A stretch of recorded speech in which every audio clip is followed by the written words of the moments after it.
بسم الله الرحمن الرحيم.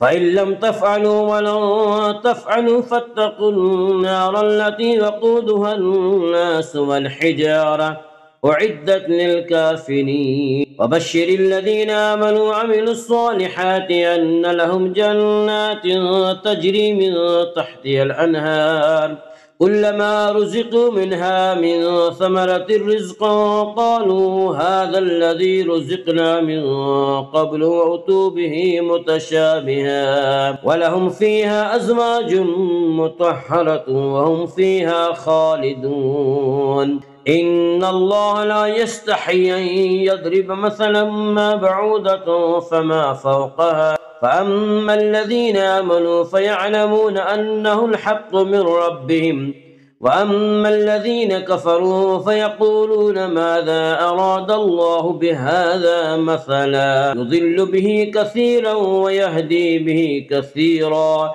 وما يضل به إلا الفاسقين. الذين ينقضون عهد الله من بعد ميثاقه ويقطعون ما أمر الله به أن يوصل ويفسدون في الأرض أولئك هم الخاسرون.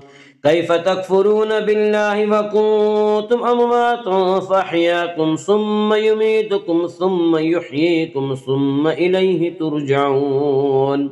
هو الذي خلق لكم ما في الأرض جميعا ثم استوى إلى السماء فسواهن 7 سماوات وهو بكل شيء عليم. وإذ قال ربك للملائكة إني جاعل في الأرض خليفة قالوا أتجعل فيها من يفسد فيها ويسفك الدماء ونحن نسبح بحمدك ونقدس لك قال إني أعلم ما لا تعلمون.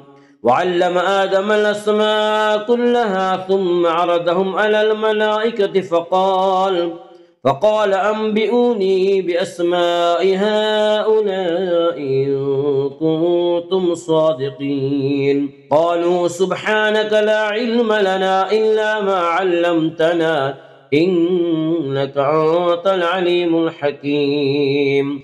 قال يا آدم أنبئهم بأسمائهم فلما أنباهم بأسمائهم قال ألم أقل لكم إني أعلم غيب السماوات والأرض وأعلم ما تبدون وما كنتم تكتمون. وإذ قلنا للملائكة اسجدوا لآدم فسجدوا إلا إبليس أبى واستكبر وكان من الكافرين. فقلنا يا آدم اسكن أنت وزوجك الجنة وكلا منها رغدا حيث شئتما ولا تقربا هذه الشجرة فتكونا من الظالمين. فأزلهما الشيطان عنها فأخرجهما مما كانا فيه وقلنا اهبطوا بعضكم لبعض عدو ولكم في الأرض مستقر ومتاع إلى حين. فتلقى آدم من ربه كلمات فتاب عليه إنه هو التواب الرحيم.